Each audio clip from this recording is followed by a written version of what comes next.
各位华盛顿特工，大家好，这里是灰猫特工。本期视频为大家带来的是第7年第一赛季测试服的全新奇特面具维修工匠。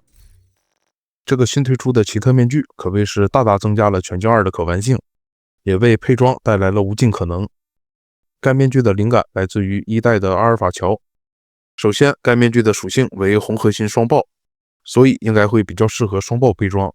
不过在其他套装比如猎头套中也会有比较不错的表现，这个后面再说。看一下属性，天赋互联。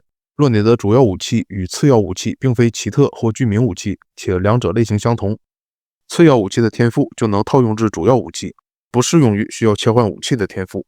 也就是说，在装备该奇特面具后，只要你的主要武器和次要武器是非居民、非奇特的同类型，例如2把狙击、2把散弹、2把突击步枪等等，这都算是同类型。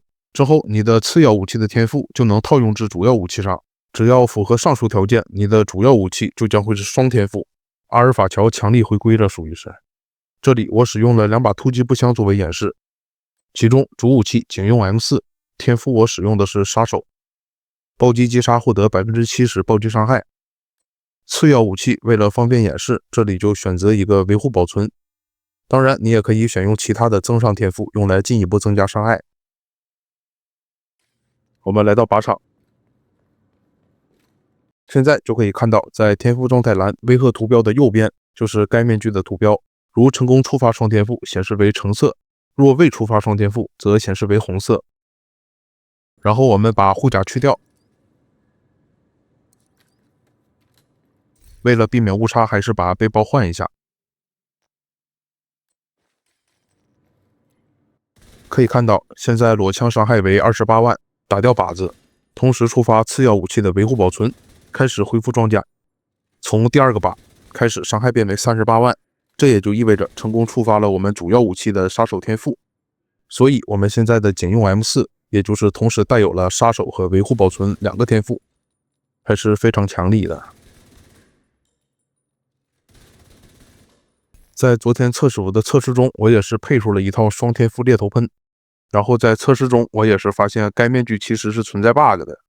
比如这里我使用的主武器是执法者，众所周知，这是一把带有完美拳拳到肉的居民霰弹。次要武器是带了一把维护保存的 M870。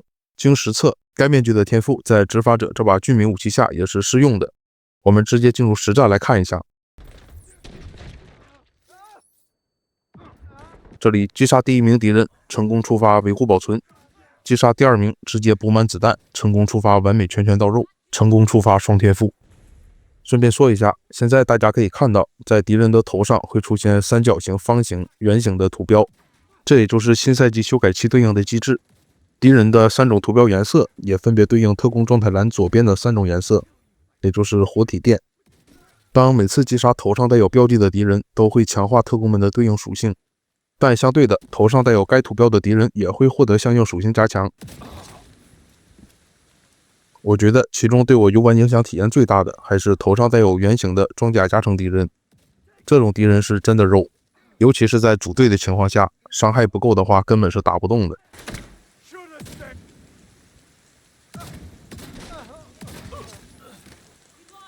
这里我也是觉得伤害可能不太够，于是我就把副武器的天赋换成短兵相接，击杀7公尺内的目标，获得加 30% 武器伤害，来弥补伤害不足的问题。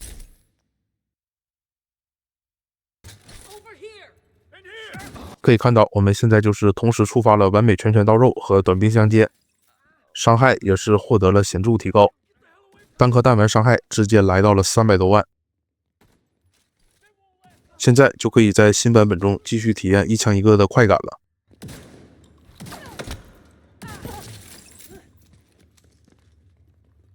Let's see you run now.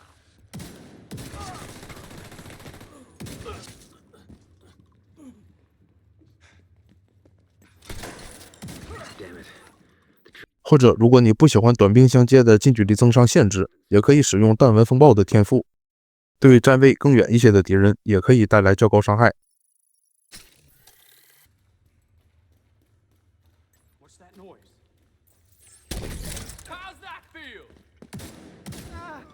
可以看到，现在就算是站位稍远一些的敌人，也是可以发挥出较高伤害的。总之都是一枪一个，还是看个人偏好。当然，该面具也不仅仅局限于猎头配装，相信在该面具正式推出后，还会有更多的新玩法出现。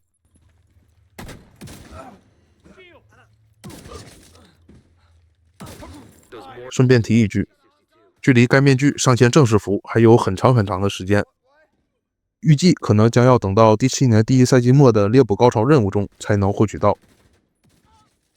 所以感兴趣的特工也可以现在下载测试服来试试这件装备，可玩性还是非常高的。那么诸位特工对这件全新的奇特面具有什么看法呢？欢迎在评论区留言。那本期视频就到这里，感谢诸位观看，这里是灰毛特工，我们下期视频再见 ，peace。